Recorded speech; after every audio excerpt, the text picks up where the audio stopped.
Picture this. You're new to intermittent fasting and you've been testing it out for a few days, maybe even a week or two. Each day, you've excitedly jumped on the scale expecting to see a difference in your weight, yet the numbers have remained relatively the same. Now, you're probably frustrated, wondering if you're even doing it right. If this sounds like you, first off, you are not alone. This is a very common struggle for people starting out with IF. But the good news is you're in the right place, because in this video, I'm going to be helping you to understand what results you should be expecting and when, and what to do if you're still not seeing any changes. So let's get started.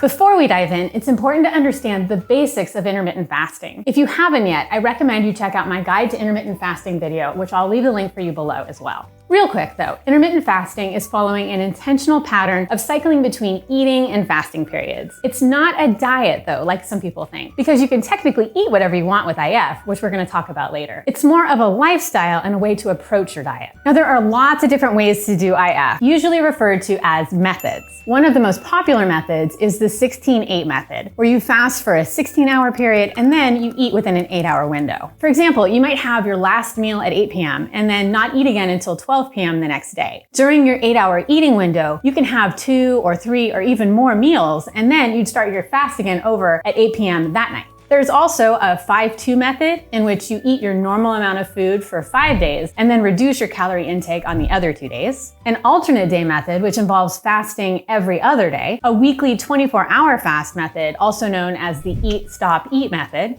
And a warrior diet method, which is relatively extreme and involves eating very little, usually just a few servings of raw fruits and vegetables during a 20-hour fasting window, and then eating 1 large meal during your 4-hour eating window. Personally, I always recommend starting with the 16-8 method. It's just the most realistic and easy to achieve method that will still get you the results you're looking for. Speaking of results, let's also identify the reasons why IF is helpful, because different results actually take different time frames to work. So IF can have a ton of benefits, and some of the best ones I think are weight loss, improved blood sugar control, reduced inflammation, and autophagy, which is a fancy way of saying your body's process of breaking down and reusing old, damaged cells. However, IF is not for everyone, and it's important to talk to your doctor before trying it, especially if you have any pre-existing health conditions. So what's all this magic behind IF? How does it work? The entire point of fasting is to allow your insulin levels to go down far enough and for long enough that you burn off your stored fat. But what does that really mean? When you eat, your body starts to digest the food. And what that means is that the food is broken down by enzymes in your gut and eventually ends up as molecules in your bloodstream, which your cells then use for energy. If your cells don't use it at all, your body will actually store it in your fat cells as, well, fat.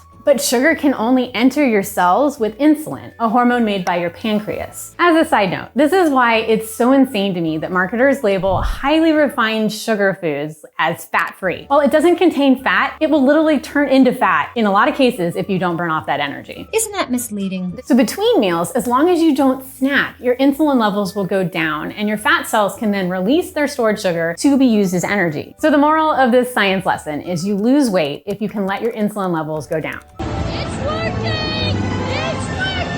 Let's dive into what's really happening when you have an extended period of fasting. After about 12 to 16 hours of fasting, your blood sugar levels drop, and with it, the production of insulin. That means your body begins to draw energy mainly from your body fat because your insulin isn't keeping stored fat locked away. Plus, ketones are produced by fatty acids getting absorbed into the blood. Your body uses ketones for energy, typically during fasting, long periods of exercise, and when you don't have as many carbs. This is a process called ketosis, and we want this to happen. The research findings on whether this happens at 10, 12, or 16 hours is a little bit unclear. And I've sifted through over 40 research studies, read Dr. Fung's obesity code, which I highly recommend you grab if you want to learn more about the relationship between fasting and weight loss. And I've successfully used IF for the past 3 years to lose body fat and improve my blood sugar levels. And I still struggle to find a clear answer to this. So here's my perspective on the 12 to 16 hour fasting window. If you're just starting out with fasting and you get lightheaded, you're having migraines, and you feel like the world is gonna end after 12 hours of fasting, It's like the world's gonna end. stop there and work your way up to 16 hours. It gets easier and easier, and at some point you're gonna feel like you've always done it. But if you can, I prefer 16 hours for a fasting window because it's noted in the majority of the research on the optimal time for fasting to work. You just use your sleeping window for the majority of your fast, and then you push off your first meal, and then poof,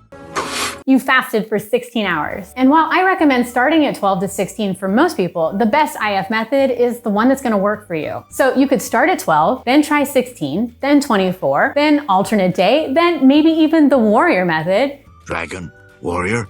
And pick which one feels right for you and your lifestyle. This is all just for one single fast. What about longer term fasting? How long do you need to consistently follow an IF schedule? The 2022 literature review found just 1 to 2 fasts could alter blood glucose levels, fat metabolism, and even hormone levels. And in one randomized controlled trial of patients with irritable bowel syndrome, or IBS, just 7 to 10 days of intermittent fasting led to significant improvements in abdominal pain, bloating, diarrhea, nausea, and anxiety. So the benefits of consistent short-term IF are promising when it comes to things like weight loss and gut and metabolic health. But what if you're consistent for longer than a couple weeks? What happens after a month of consistent fasting? Longer-term IF will actually provide those same benefits and then also enable autophagy, which is believed to contribute to lifelong health benefits like decreased inflammation and reduced risk of chronic disease. It's basically a garbage and recycling process that makes you stronger and healthier. The garbage truck! That being said, it's different for everyone and really depends on your overall goals with IF. It's important to note also that intermittent fasting results also depend on your overall diet and lifestyle. Like I discussed in this video, eating whatever you want during your feeding window, even if you're fasting, won't get you the results you're looking for. If you eat unhealthy foods or overeat during your feeding window, you will hinder or even negate your efforts. But if you're consistently following a whole food diet, avoiding processed and junk foods, and incorporating other healthy lifestyle choices like physical activity, time in nature, and quality sleep, you're gonna maximize your results and likely start feeling pretty amazing really quickly. This feels amazing.